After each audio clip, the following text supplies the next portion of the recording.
La semaine passée, j'avais demandé les notes concernant le point 9.2, mécanique de procédé, l'appel d'offres. J'avais demandé d'avoir les noms et le pointage. On m'a envoyé les noms. J'ai réécrit qu'on m'envoie le pointage, puis j'ai toujours pas reçu le pointage que les noms ont donné. Parce qu'on se souvenait qu'on avait payé plus cher pour un appel d'offres, puis je voulais savoir le pointage qui avait fait la différence. Je voulais avoir le pointage. On m'a envoyé les noms de ceux qui étaient sur le comité, mais je n'ai pas eu les notes qu'ils ont mis. Puis j'ai pas eu la grille d'évaluation de quelle façon. C'est la grille d'évaluation que je voulais avoir pour coter, pour voir comment ils ont coté. C'est possible de la faire parvenir. Écoutez, on va vérifier, regarder, voir si légalement on peut la rendre publique. Ben, c'est légal parce que je l'ai eu dans le dossier des bouts. Je l'ai eu à plusieurs reprises. Pas la grille. À moins que ce soit une nouvelle loi qui ne soit pas légale, mais ça a toujours été légal. Là, la grille est dans le Vous l'avez déjà, la grille?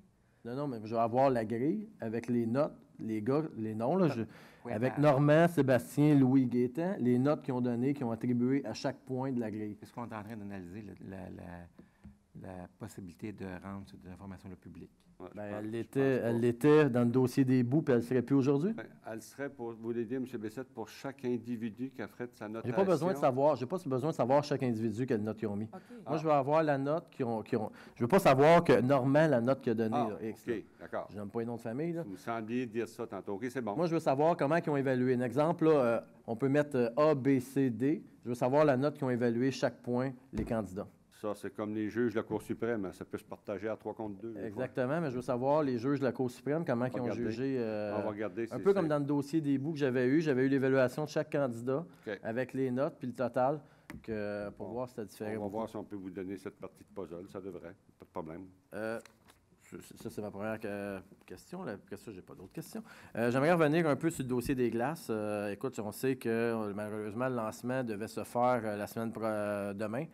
Dû à la grève, c'est reporté en espérant que ça ne perdure pas, sinon ça pourrait ralentir énormément des travaux, que ce soit le boulevard Saint-Luc ou le complexe des deux grèves, une grève qui perdurerait longtemps. On sait qu'on a quand même des courtes périodes ici pour bâtir. Ça serait malheureux pour les citoyens de ne pas pouvoir utiliser ces services-là.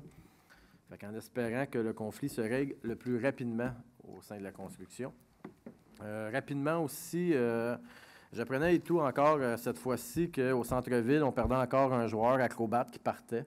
Est-ce que c'est possible pour quand on dit qu'on va exproprier, qu'on mette des incitatifs aux gens pour qu'ils restent au centre-ville? Parce que si on continue à perdre des commerçants comme ça au centre-ville, de plus en plus, ça commence à être un centre-ville fantôme. Puis je pense qu'on va avoir, malgré tous les millions qu'on va y investir, beaucoup de difficultés à ramener ces gens-là.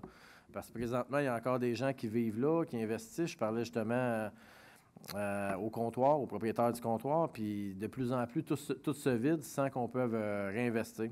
Je pense qu'il faut revenir un peu puis donner des incitatifs pour que les gens restent dans leur place. Fait que c'est tout pour ce soir. Merci, M. Quentin.